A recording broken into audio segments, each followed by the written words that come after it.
You are looking live at Brent Leary. And I'm pre-recorded, and I'm Paul Greenberg. Then how do I know what you're going to say after? Anyway, all right. Look, it's a new year. It's 2024.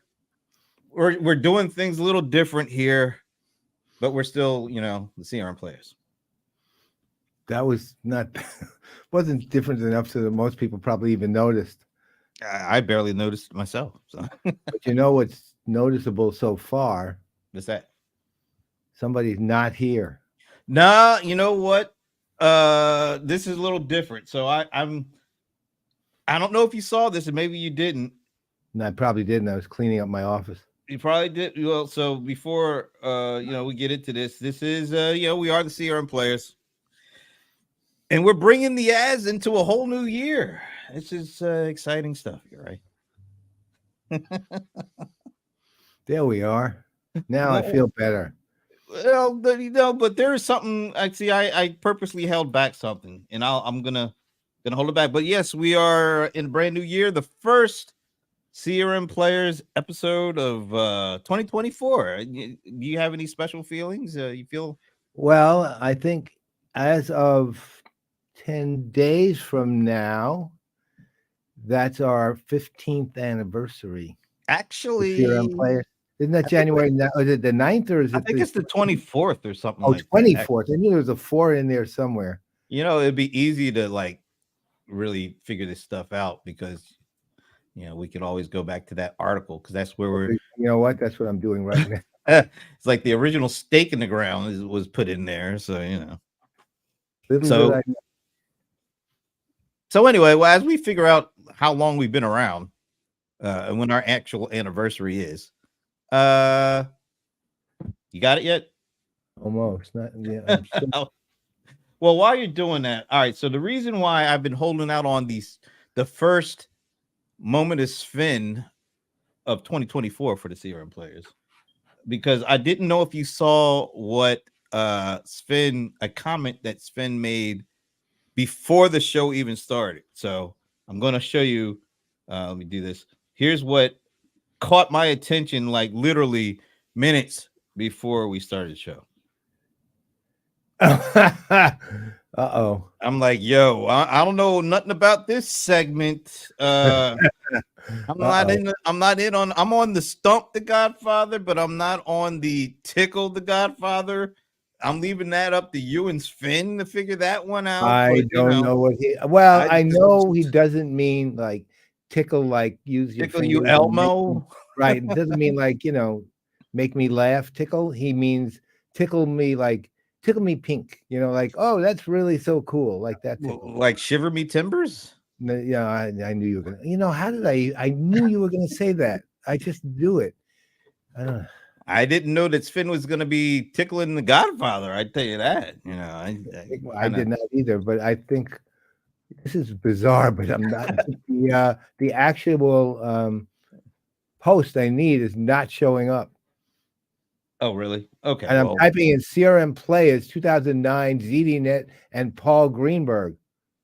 And it's not not showing up. I mean, I don't know how much more you can do here. Hold on. I don't know. Maybe put blinks in there. I don't know. Yeah, that's right. Put blueberry blink. So while you figure that out, the first moment is Finn, besides the tickling stuff. I'm glad we got that out of the way.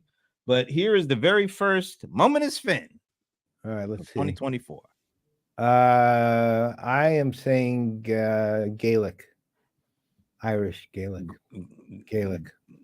Any idea what it says? Nope. I know Playaz in 2023. I know our 50th season, not our 15th, our 50th. Wow. Look, 50 says. Is that what that is? 50th season? I'm guessing it's 50th season. All right. I'm guessing. I don't speak Gaelic, but I think that's Gaelic. Well, all right, Sven. So the guess is Gaelic. Let us know. Wait a minute, get rid of that guy. Let us know if the Venerable Godfather is off to a rousing start in 2024 with the Moving is Sven. I think you might be right on this one. I don't know why I think that, but I think you might be right. It's Irish. Oh, that is Gaelic. Same thing. So it's the same That's thing. Literally Ireland's language is Gaelic. Oh, all right. Thank you for all those great memories in around 50 players sessions. Wow, look at this. I wonder if we didn't quite do 50, I don't think. No, 50? 50 sessions. I'm guessing that's 50 episodes, right? We've done way more than 50. No, in 2023. Oh. That's like that would be Okay. almost we only In around 50 I plays. think we might have missed a little more than 2 weeks, but not that much more. No, but figure 52 weeks in a year, plus technically you can count the executive roundtables and all the other sessions. So I'd say It's kind of close. It's kind of close, but we much appreciate it. And you are too great, Paul. That means, I guess that means you got it right. And he's congratulating you. Yeah, look at, you know what? He's got that. He's pretty good. Did you notice his very last sentence in Gaelic? What it is? Read it. Oh, infinitely very happy expanding. and infinitely expanding extraordinary 2024. You want to explain why that's important? Yeah. So for those of you who would love to come to the CRM Playaz happy hours, which we have done around 230, 40, 50, something like that, of them since 2020, every Wednesday at 3:30 p.m. Every year, we change the name. So in 2023, in 2020, it was the happy hour. In 2021, it was the happier hour. In 2022 is the happiest hour. In 2023, it was the most incredible, excruciating? the most incredible, effervescent hour, incredibly effervescent hour. And this year, note Sven's comment, it is the infinitely expanding, extraordinary hour. Like my waistline. Yeah. Yeah, I couldn't be resisted. Anyway, so that's so yeah. I think we need to do, and I'm gonna. I don't want to call it my New Year's resolution, but I resolve to do a better job at inviting people to attend that. Because where else can you go on the internet and within a span of the hour have a conversation go from Southern Fried Blintzes to Bucky's, whatever that is, to kangaroo meat somehow made its way in that in the last Australian McDonald's, I think. But you know what did make its way into the conversation yesterday? AI. I thought that was great. I thought it was great that we did a whole hour with all these highfalutin, high-powered, influential thought leader kind of people, and none of us talked about AI. We all talked about kangaroo meat, Southern Fried Blintzes, some place called Bucky's with Winnebagos in the thing, and whatever else came up. Wawa. How could I forget Wawa? I know you started the whole thing with Wawa. How could I forget Wawa? That's like my favorite. I went conversation started with you buying. What did you buy at Wawa all the time? Well, I grew up in Delaware, 30 minutes south of Philadelphia. I live in Atlanta now, and there are no Wawas, which is our fast convenience store places. Down here, it's the big place is the Quick Trip, and there's some other places too, but Wawa is a regional obsession. So you got to go to Wawa when you're up in that area. You got to get I like to get the what do they call it? Not the Little Debbie's, but Tasty Cakes. That's what I go up there. I got to go to Wawa to get my Tasty Cakes and some other stuff. And then I also got to go to get the cheesesteak, because you can't get a good cheesesteak down in Atlanta. Don't let them try to sell you the Cheese Whiz and Steakums deal. Yeah, that's exactly. That is not getting it done. What a disgusting idea! Cheesesteak in Atlanta. It's truly an abomination. Unlike Tasty Cakes used to. I mean, they were around our whole lives, man. Yeah, Tasty, and they're still there. Whenever you go in that area, you gotta get some Tasty Cakes. Well, one of the best I remember the Tasty Cake cupcakes. And they looked just like the Hostess cupcakes. Exactly. Oh yeah. They were the same. They had that chocolate frosting on top and the white squiggle down the middle. I believe it. I remember. But there's this bakery called Crumbs, and it makes the best cupcakes I've ever seen. I've ever had by far. They are my favorite cupcakes. They're amazing. They're out of New York somewhere, and they have a cupcake which is infinitely better tasting, but looks exactly like that. And it's Wow. designed to look exactly like that for good reason, man. There isn't a boomer or a Gen Xer alive who wouldn't buy it just because of what it looked like. Wow. Yeah. Look, that's like the first, like I get off the plane, get my rental car. Yeah, I'll go and see the family and all that. I go to Wawa first. I get me a tasty cake, and sometimes Now, do you get the what are those? there's so many The different the varieties. white sponge cakes with the white stuff in the middle, Are you talking about the Twinkies? the Twinkie type I stuff. grew out of the Twinkies, man, because I mean, I'm still trying to digest the Twinkie I had back in 1978. I mean, there's so many preservatives in that thing. I still feel it going down my throat as we speak. So I kind of, because I don't know how I even survived childhood, because I'm not kidding. Every day after school, we go to the 7-Eleven. So there were 7-Elevens before there were Wawas. So 7-Eleven was in walking distance from the elementary school. We would always go from the school to the 7-Eleven, and I don't even know where I got all this money from, but I would get 2 Twinkies and a Coke. Now, can you imagine how much sugar is in Oh that? God. I never really, of course you're a kid, you never think about that, right? But I did that every day for about 5 years. I'm not kidding. I'm not kidding. I don't know how much sugar I ingested when I was a little kid. I got to go to the bathroom and throw up. So I cannot. I can't even look at a Twinkie anymore because What do you eat? Do you eat the cupcake one from Tasty I Cake? love the cupcakes, and I like because they have the ones with the white icing and the black strip, and then they also have the black icing and the white strip. See, that's the only one I've ever seen. I didn't even realize they they're white and black rather than the black and white. Oh yeah, they do that. They do. And then they have the crumpet. Oh yeah, the crumpets. Oh, they always had those. I love the crumpets. Wow. I remember there was a song when I was a kid about them. It was so much good.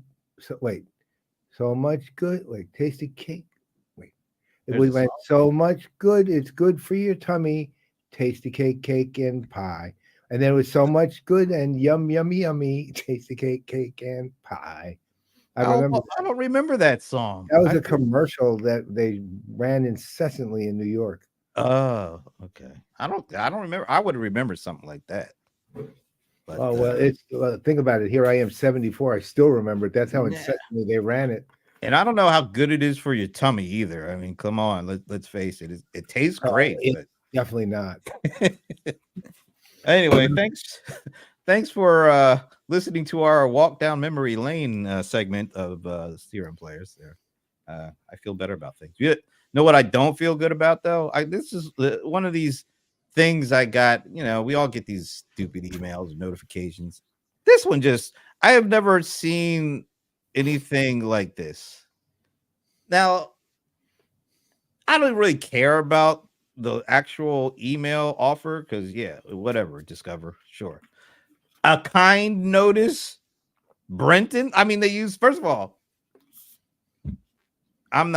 nobody uses my full name anymore. I mean, the last person that did was my mother, and she's not with us anymore. So I don't expect to ever see my full name or hear my full name. And Discover is using my full name. And kind notice. Have you ever gotten an email from a credit card company with the title of a kind notice? Definitely not. What the hell is that? Hi, we're willing to give you 21.6%. Right, 0.06%. We'd kindly like to offer you 21% instead of the going average of 22%. How kind is that? Oh my God, that's the kindest thing anyone's ever done for me. A kind notice? I know. What the hell? Well, I mean, look, what can you do? Auto generation is auto generation. And you know what? It's not going to solve that either. Gen AI? Yeah. Not going to solve that same either. Not going to make it may be more personalized, but it's not going to be any better in terms of the stupidity of the author. I don't know, man. That was bad. I don't want to see any more kind offers. Put it like that. All right, so just want to extend and make sure that we invite more and more people to the happy hour because I think it's a good time. Yeah, you'll see if you're interested in joining. What we do is first time you join, first time you come, you register. Oh, I thought you were going to say they get a set of steak knives or something. Well, we can do that too. Or you know what? You have some camera equipment. I swear to God, anything we can do to get rid of it. And a lot of USB cords. If Right, we can give you XML cord. Or we can give you, I mean, XLR cords. We can give you anything you want, man. Just come to the happy hour, please. So you'll see a link go to LinkedIn, go to my profile, and you'll see a notice. Typically Monday or Tuesday, there'll be a link there. If you've not a regular, register, or if you don't have the link, the recurring link, register. And if you come, or right before the thing happens, you'll get an email with a recurring link that's good till December 18th of this year. You don't have to register again. You just have to register the first time, or if you happen to have lost it or something like that, register. So I'll email it to you, and then you come. If you don't come, you can still come later, but please do. We get a lot of people who register and then don't show up. And I'm starting to get annoyed at the people who do that. Right. That's it. Okay. So as you can probably guess, Michael was on yesterday's yeah, exactly hour. So you know what? Actually, that's not the worst idea. What? Give away blintzes? Give away a gift certificate for Selkers for blintzes. But you have to go to New York to eat it. So that said, or we can give one to Wawa.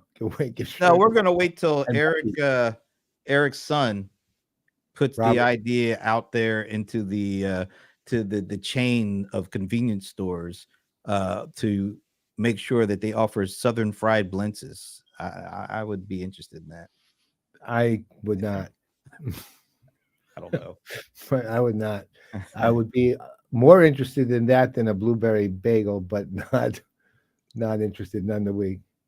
Oh, are you going, Michael? Yeah, let us know. Yeah, the national retail. Maybe, Michael, if you're going, you want to do some coverage from it? Yeah, you could be like our affiliate. Yeah, you'd be like a roving correspondent and affiliate for CRM Playaz. Yeah, roving. Right, and we could do something from there. Look. For those of you who don't know, the National Retail Federation does an annual conference. It's actually an important conference. It's a big. Yeah, it's a huge conference. Every retailer in the universe goes to it. Michael he ran Adobe's retail practice, so he knows retail inside and out. And cool. Okay, nice. Well, Michael, put your info in the comments so that anyone who is attending. Or if it's got a link that it can be watched, I don't know. I haven't watched NRF digitally, so I don't know. But if you have a link that can be watched, or just put your info in the comments if you want, so people who are attending can go.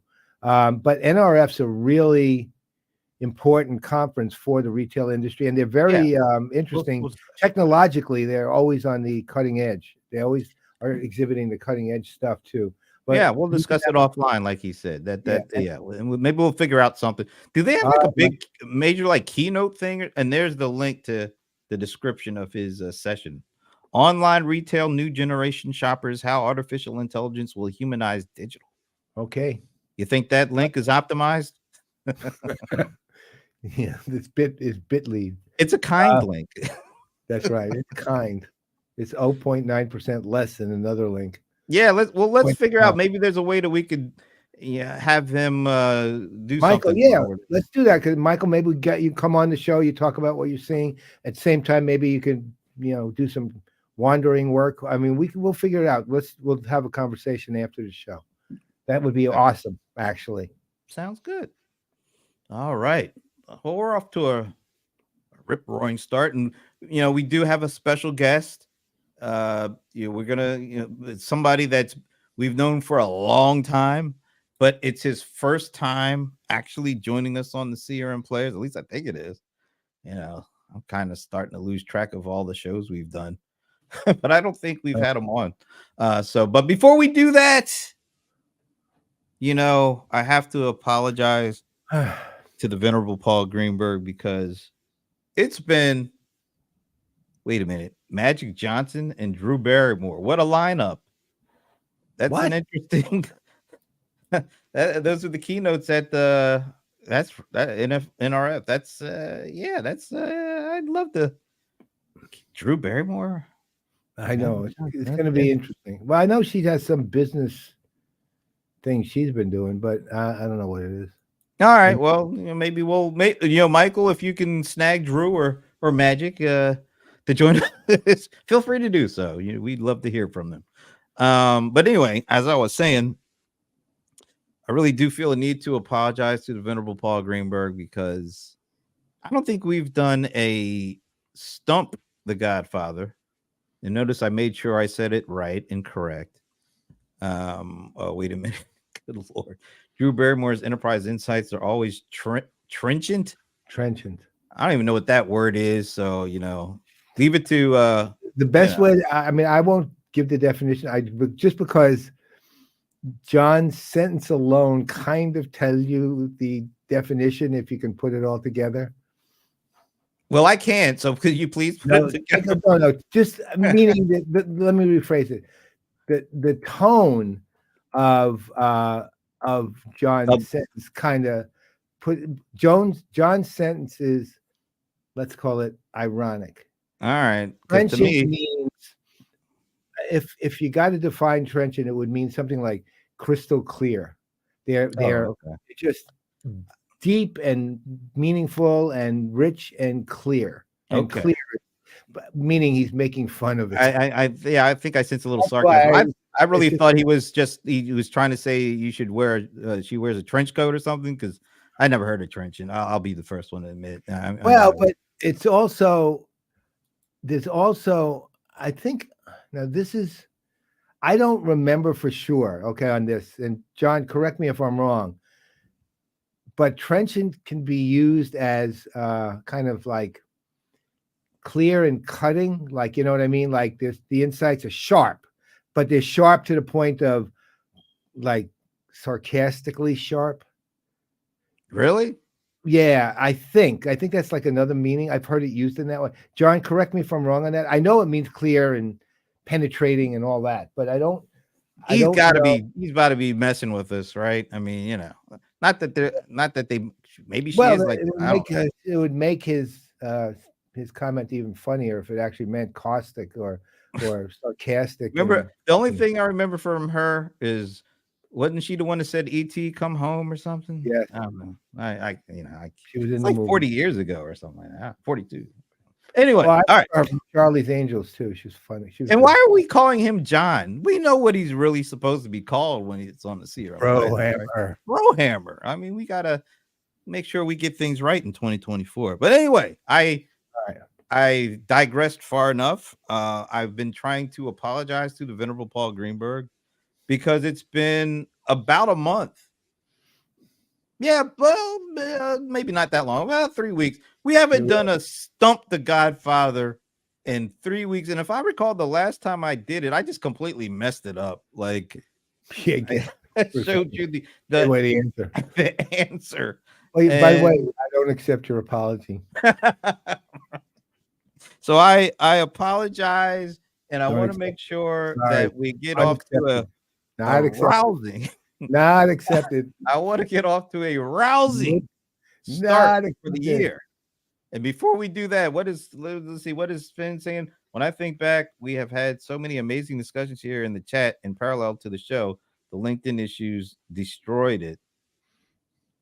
Okay. He's probably speaking to LinkedIn, not like. Is it working okay today, Sven? Let us know. But anyway, it's time. The first Stump the Godfather of 2024. And before, all right, here we go. We got to start it off right. And Michael Klein just wrote a paragraph of stuff there. But all right, hold on. All right, now look. All right, now we gotta acknowledge this guy. Of course. Michael Thomas, whatever induced him to join us today. I'm happy it happened. He watches. He watches. Inside joke there. He knows why I said what I said. Anyway, it's time to do this. Man, Michael Thomas. And now it's time for Stump the Godfather with the venerable Paul Greenberg. God. Brought to you by Microsoft Dynamics 365 Copilot. You can never go wrong with a little Benny to get the year started, you know? No, you can't. That's true. I mean, I do love him. Benny Hill. All right. And you love Stump the Godfather, too. Oh, I didn't say that. All Why right. do you So think I didn't accept your apology? welcome to a new year of Stump the Godfather, brought to you by Microsoft Dynamics 365 Copilot, the very first Stump the Godfather question of the year. And this is literally hot off the presses. I'll let you know what the source is afterwards. But the very first question, holiday shopping season drove a record 222. I wonder why they had to add the 0.1, but all right, $222.1 billion of online. And I think this is just in the US, the holiday season. Wait, see, the dude is already, Brohammer is already putting the, can I get the question out first before you start throwing the answer? All right, let me start over again since I was so rudely interrupted by the Brohammer. Holiday shopping season drove a record 222.1 billion online. Mobile shopping hit a new milestone this holiday season, surpassing desktop for the first time and driving what percentage of online sales? Now, that's a mouthful, but basically, what percentage of the sales that came in online came in through mobile? That's it. All right. So we've already got the Brohammer who came in hot with 67%. Oh, wait a minute. What do you mean? No, ha ha. Like meaning, can I? When you were saying, can I even get out the question? Oh, okay. Yeah. Brohammer's got jokes. All right. Michael Klein, 57%. And our guest, if you want to put a guess, put it in the private chat and we'll let people know what your guess is. We got 67%. We got 57%. Sven is coming in at 73%. Michael Thomas, you want to put a guess in? Michael Klein, did he already put a guess? Yeah, he got 57. Okay. I'm let's see. We do have we have a guess from our guest.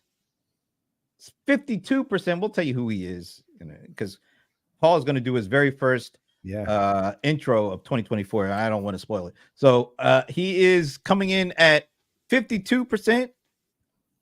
Oh, Jeff Webb is coming in. Wait, so we got two. Hey, man. Happy 2024 to you.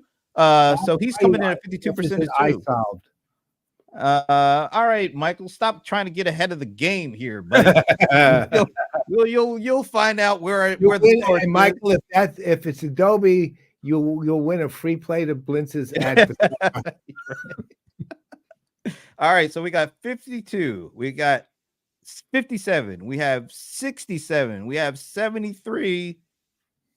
I think we have enough. So the venerable, Happy New Year to you. The venerable Paul Greenberg, what is your guess? Yeah, see, a lot of these guys, they came to the Michael Klein and Jeff Webb's number was the number I was going to use. So just to change it, I'll make it and to be different than Michael Klein, I'll go in between both and come in at 54.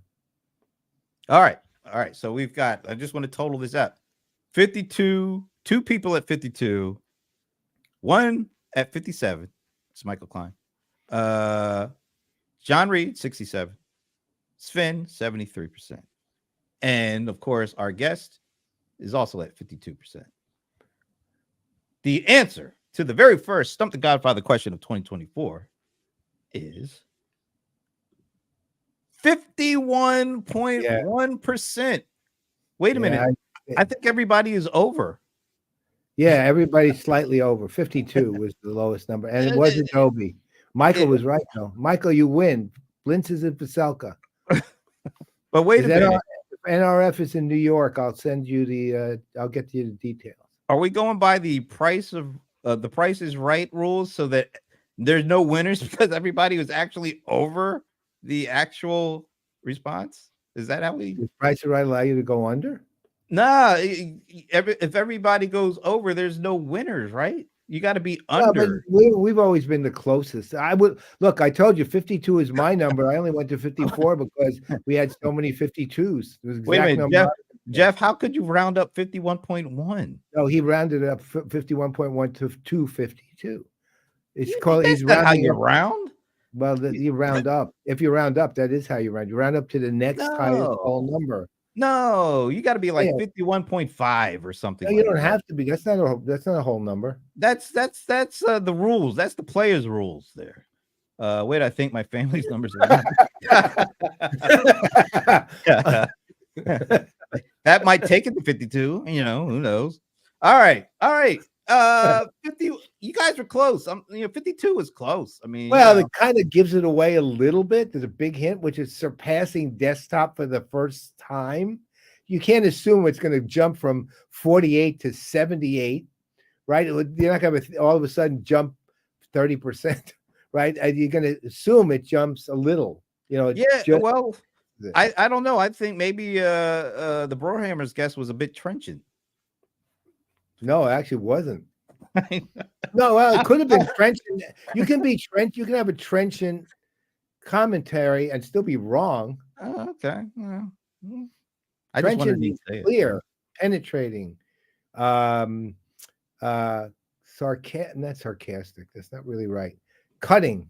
All right. Well, it just means clarity defines the word trenchant. Okay. Not trenchant. All right, whatever. I'll figure out what trenchant is by the end of the show. I'll sort of like that. All right. So we gotten through. I feel good about the very first Stump the Godfather of the year. This is great. What is this? All right. So now that we've gotten through this, by the way, that was all brought to you by Microsoft Dynamics 365 Copilot. Now, for the very first guest introduction of 2024, I'm expecting really something special here, but I turn it over to the venerable Paul Greenberg. All right. So this guest and I go way back. I met him when he was CEO, and I think he was also chairman, or he was CEO and then became chairman of Applicor. And he was driving really good company. They were doing all kinds of interesting things in kind of at the time the mid-market on this customer service side. I remember they were one of the first companies while he was under his watch to start complying with a lot of different government standards that were necessary and getting certifications that were necessary to go to public sector. They were penetrating public sector, and it was very dynamic. And I met this guy, and I thought, okay, well, he's going to be like some of these CEOs, a little bit full of himself. No, not this man. This man, he was one of the humblest, nicest people I think I might have ever met, especially, we're talking, 2004, 5, something like that. Not only that, but we sat down, we had conversations from then on, and every single time, and I am not exaggerating when I say every single time, I learned something new from him. And whatever it was, it could have been an insight into our industry. It could have been about a government certification that was necessary for a company doing what he's doing. And I had no idea it even existed as a need. You know what? That sounds pretty trenchant. Despite that, he also, so after he left Applicor and started moving on to other things, one of the things he did sort of in the course of it, aside from, start joining boards of directors, and now the last 9 years, he's been a leader at IBM. One of the things he did is he would run these thought leadership shows, and he would write, and he was amazing. The writing was trenchant. Right. The writing was actually trenchant. The writing was coherent. It was cogent. It was on the money. It was sharp. It was insightful. And then he'd bring like me on or Brent on or other people on his show, and we would talk, and it would be some of the best conversations that we would have with a host always, because he knows as much as we do about these markets and what's going on. And this guy, you know what? A lot of people know him. They remember him from way back. They know him even from now. A lot of people don't. But the reality is he's had an impact on the market over the years and has maintained his humility and kindness all that time and remained the person he is. And we've been remiss for not have him on the show. So I can't think of a better way to start the show than bringing on our buddy Chuck Schaeffer. And there he is. And he looks the same as he did last time we saw him, too. And that's a few years. So That was a long time ago. Well, thank you for that very kind introduction, Paul. I appreciate it. All true. Every bit. I'll never, look at this, boy. A lot of people are going at these numbers. Happy New Year, Larry. Happy New Year. So, Chuck, okay, first, fill us in on everything you've been doing. Well, I can probably finish that conversation in a minute or two. So I spent, as you mentioned, I spent about the last decade at IBM. I did just leave IBM. Oh. And so, yeah, it was a great run. They gave me an opportunity to actually build a practice, which you wouldn't think a very large, stalwart type organization would be so entrepreneurial, but that's how I found them. So they let me build a practice. It grew. It did well. It was what IBM called a hyper growth organization. So we got the cash flow funding that we needed every year.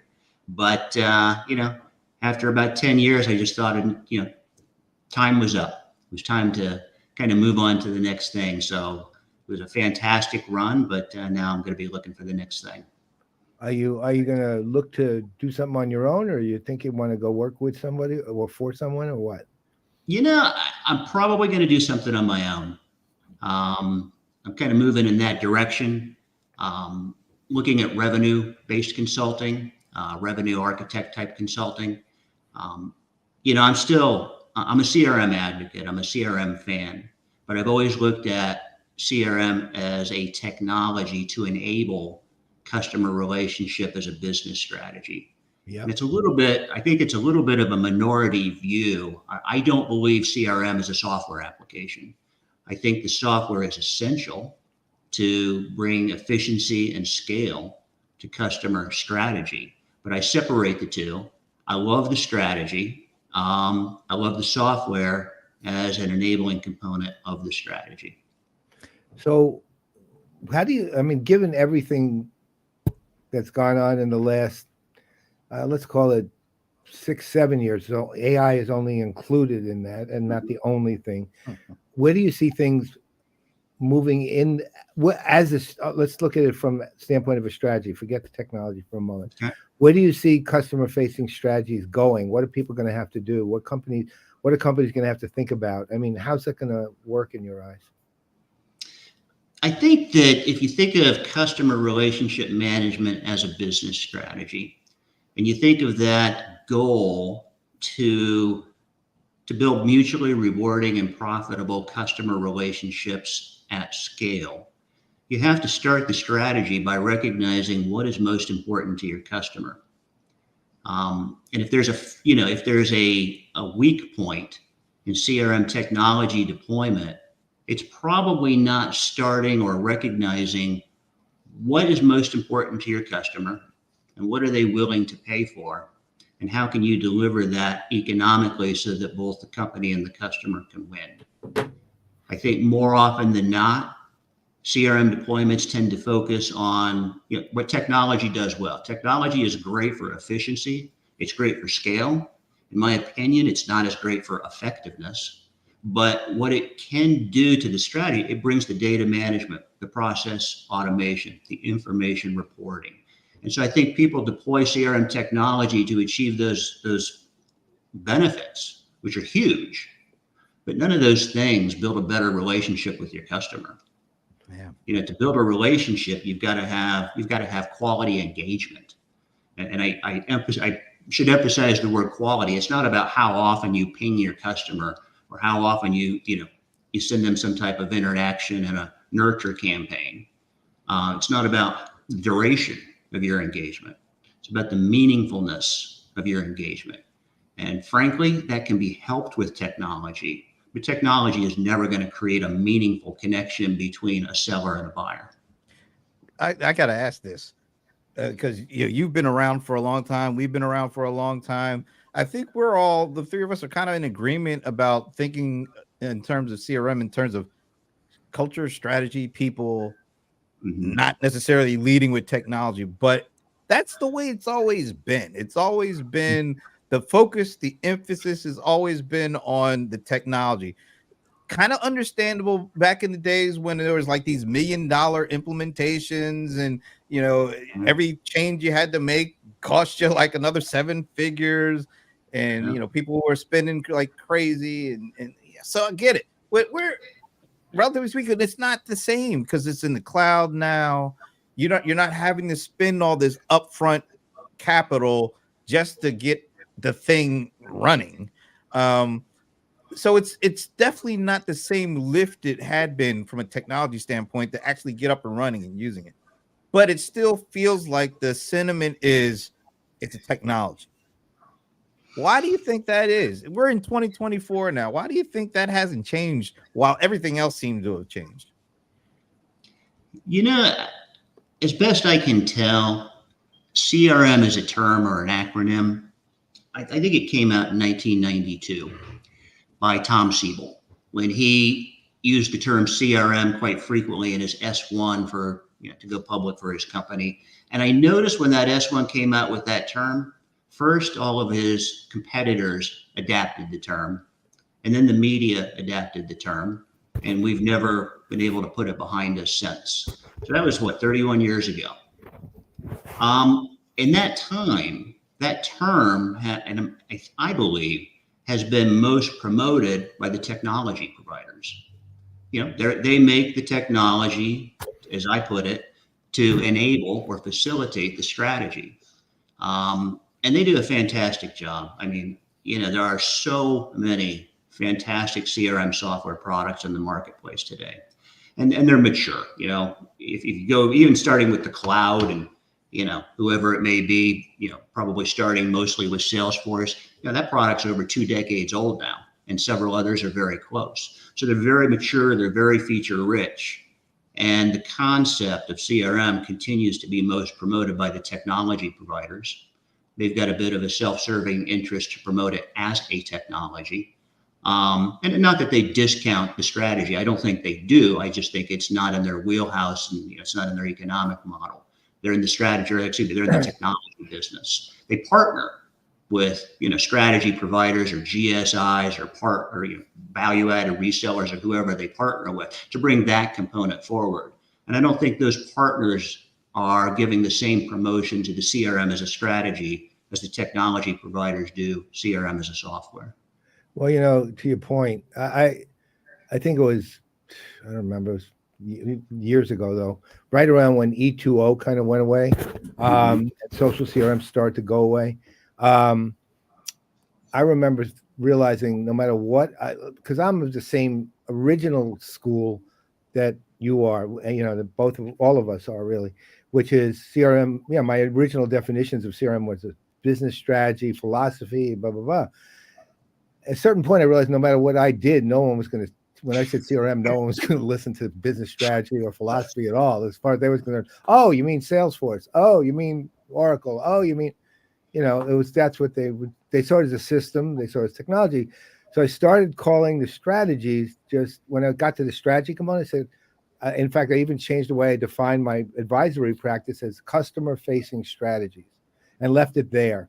I just a better way to deal with it, so you don't have to deal with the baggage that CRM actually brings to the strategic part.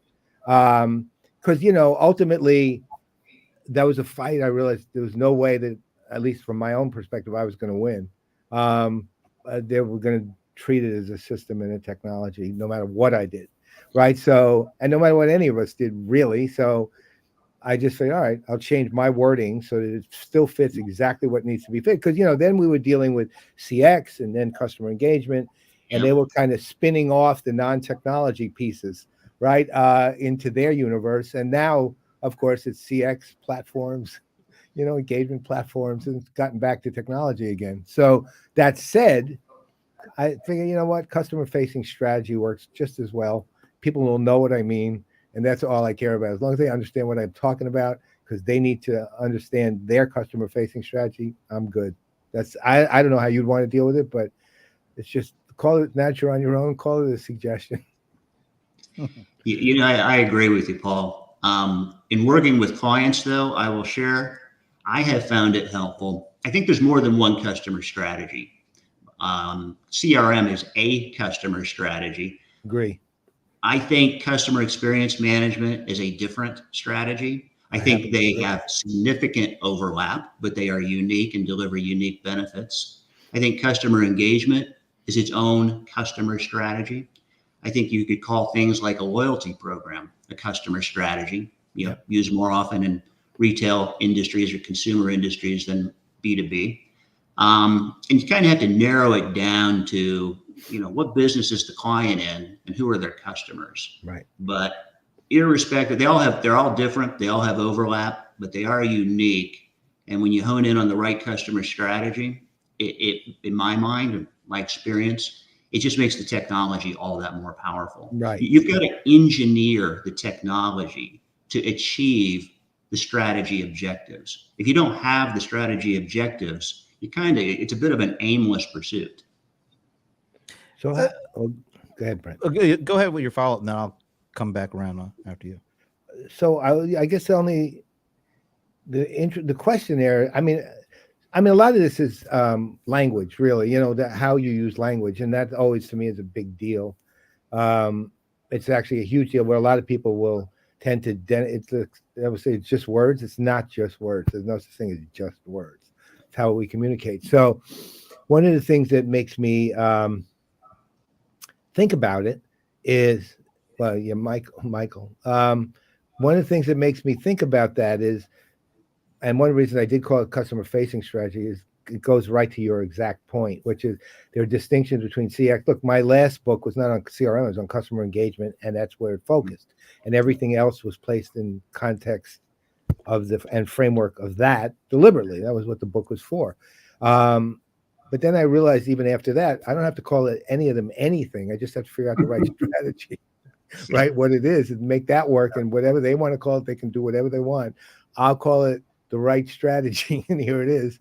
And you say, okay, let's do that one, and you go do that one, right? And you want to call it engagement, CX, CRM, CRMXE, it doesn't matter to me, right? So I think it's at this point, given that doesn't make anything vague. I think people need to understand the difference in the terms. I actually wrote, I want to say in 2016 or 2015 or something, a blog post on ZDNet with a very clear definition of each one of them. And it was deliberate. And I said, does it even matter? And I basically said, yeah, it does. But what matters, to your point, is the right strategy for the company, given their customer base and what their customers are demanding, and given what the company is able to actually provide, which isn't necessarily everything the customer is demanding either. So I think you're right there. Yeah, I think if there's a single starting point, it's how are you going to satisfy, how are you going to solve for your customer? If you can't answer that question, and it's a complex question because customers are not homogenous. So you're going to have customer segments, you're going to have an ideal customer profile, but you've got to be able to answer, how do you sell, satisfy, grow, retain customers? And then you can engineer your prescriptive process into the technology. Yep. If you don't do that first, you kind of have you have a customer data management solution as opposed to a customer relationship management solution, in my opinion. Amen. So Right. What role does CRM have in the organization today as compared to back in the day? I mean, has CRM, is it being perceived in a different form or fashion or matter today as opposed to back in the day? I think it has, and I think it's been a a morphing of technology that does also contribute to satisfying customers. So, back in the day, if you look at CRM from a technology evolution, it's kind of gone through three. We had, in the 80s and 90s, we had the host-based systems. Then we got into the client server systems, and then we got into the cloud. And all three of those architectures kind of followed the same path, where these really innovative best-of-breed solutions would come out. You'd get a really cool Salesforce automation system, and somebody else had their focus on customer service, and somebody else had their focus on marketing. And each of those had some, sub-focuses, if I use that. And then two of them consolidated, and then they all consolidated. And then with the cloud, we got into the whole platform play, where it's a platform and it's got these massive ecosystems of integrated and available products, sort of snap-on products. And with that technology evolution, I think CRM went from being departmental to being enterprise. So the platform is across the enterprise, and that's fantastic because, as we all know, the customer doesn't care whether they're talking to a salesperson or a marketer or a customer service or an engineer. They just want an answer, and they expect the company to be organized. And to do that, the company's got to have that enterprise look at the customer. So I think the platform solutions have really helped in that regard. And I think that's something we've not seen before to this point. So who's LinkedIn user? I don't know, but I would love to get your take on this statement. I don't know who LinkedIn user is, but CRM is now just a method to a madness, whereas in the past it was a strategic. I almost feel like I don't know. I don't agree with that. That sounds a little backwards to me, but maybe. What do you think, Chuck? That's an interesting statement there. It's an interesting statement. I probably would look at it a little bit differently. When I see the phrase method to the madness, it kind of makes me think of you're trying to achieve a method for an objective. And to me, that sounds piecemeal. If I'm the sales manager and I deploy CRM, what am I doing? Well, I'm forcing all my sales reps to enter their sale opportunities so I can get a pipeline report. And the pipeline report is essential. It's mission critical. But it's not going to do anything to satisfy a customer. It's not even going to help the salespeople sell better or more effectively. But when I get past those individual pain points and sort of point solutions, and I get to the platform and the enterprise type application we just discussed, that's when I think it becomes incredibly strategic to the company, not to a departmental leader, but to the company. And at that point, the customer is better off. Well, and to your point, look at it even take it at its purest and most minimal form, meaning it's just a technology form, meaning it's operationally necessary. Mm-hmm. I mean, regardless of whether or not you've actually understood it properly, which is the way you're describing it, and you just see it as something to run sales, marketing, customer service. Companies need that now, especially as they scale. And there's no issue of that one. It's not. That's what it becomes strategic because it's necessary. Because even at its minimalist, it becomes strategic because it's across an enterprise. It's operationally necessary to have a system like that, or your enterprise probably won't function. Now, that doesn't mean it's being properly used. It goes to your original point, but it's one of those things that you don't do it, you got a problem, right? Mm-hmm. And you got a real problem. It's why it became the biggest business software category market in the world, for that reason, because people needed it, and it became strategically critical. Even again, improperly used, still strategically critical. Yep, agreed. Let me ask you this, because we're getting close to the end here, just of the show, folks, not the end of time. But where do you think we end up with AI in terms of CRM and the impact it'll have Are you seeing expectations? Do you think the expectations are set appropriately? Are they set too low? Are they set too high? What do you think the where we are, where we should be, and where expectations should be for how AI will in the end up impacting all this stuff we just talked about with CRM and customer engagement and CX and EIEIO and trenchant, whatever you want to put in there. I think AI as a technology is going to be like every other technology that, in that our expectations are too high for the short term, but probably too low for the long term. Mm. From a CRM perspective, I think AI is the single greatest technology that is going to help us move from customer data to customer relationships. If I look at, I would say the last big innovation within the CRM application space prior to AI, in my mind, was probably business intelligence, predictive analytics, that kind of thing. And there was a lot of hype around that. And the tools that the CRM providers came forward with were fantastic. But they were good at harvesting data and transforming data into insights. And I go back to, if you think back, I think it was Sir Francis Bacon that was credited with the phrase knowledge is power. I would actually suggest knowledge is not power unless it is acted upon. And so data to insights is your first step, and the technology can do that really well. But then insights have to be turned into actions that generate outcomes. Yep. Technology hasn't done that to date. AI might be the technology that gets us from data to insights to actions to outcomes. And if it can do that, it is going to deliver a very big payback to organizations. Well, it's interesting.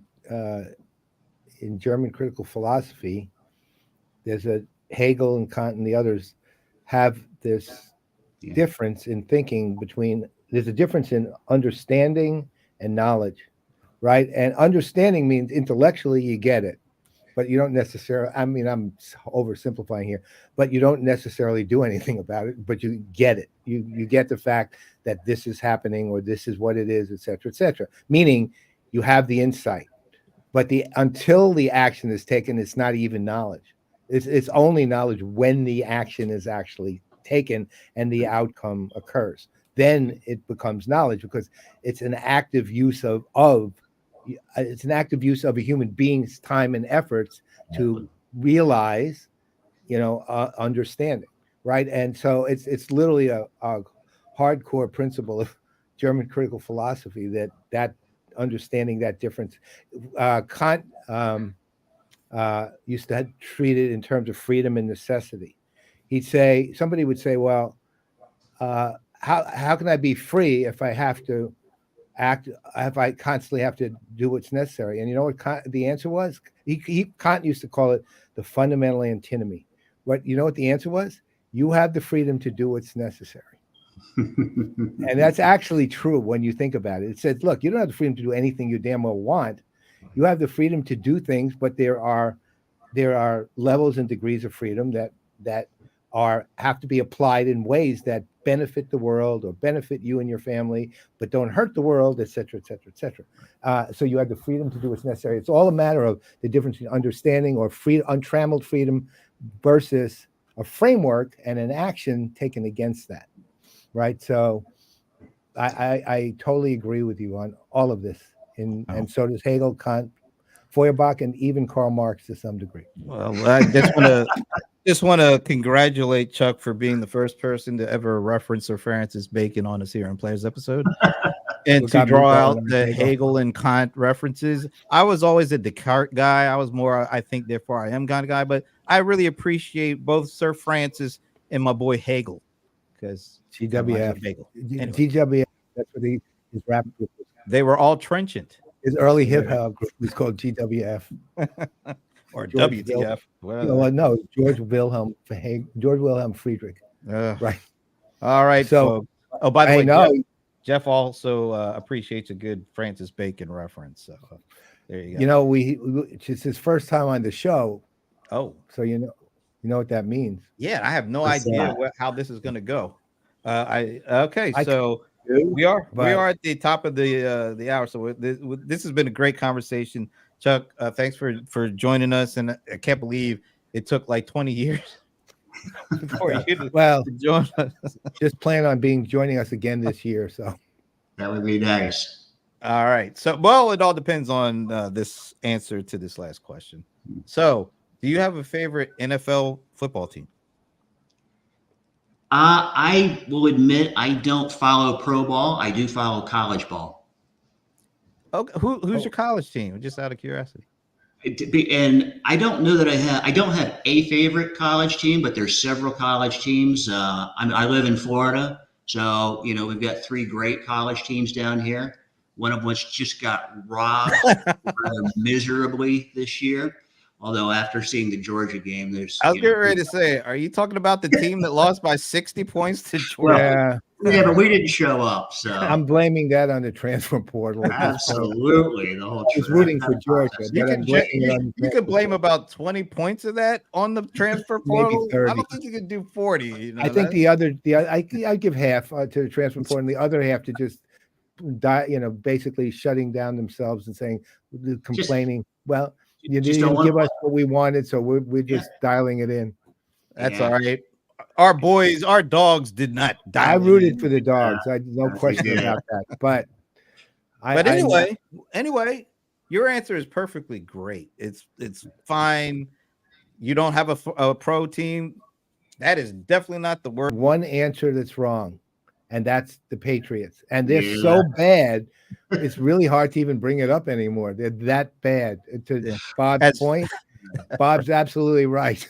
This is I almost kind of feel bad, for the Patriots this year, but then again, I really don't. So I don't either. Nope. But Chuck, this has been great. Thanks for joining us, man. And as Paul said, definitely now that we got that question and answer out of the way, we'd love to have you back some point in time. Maybe once whatever you get a chance to figure out what your next move is, let us know. I mean, we love to if people want to reach you to talk to you about some advisory work or whatever, how do they do that? I actually just set up a LinkedIn page at Johnny Grow is the new company name. What is it? So that's a great place to reach me. I'm going to be putting out some research-based insights there, some of my published writings there and the like. Well, say that again. Can you spell that out? What is it, Donnie, bro? Johnny Grow. Johnny Grow. JOHNNY Grow. GROW. Yes, GROW. Okay. All right. So Johnny Grow, they can Google Johnny Grow and they'll find your site. Or it's just johnnygrow.com. Okay.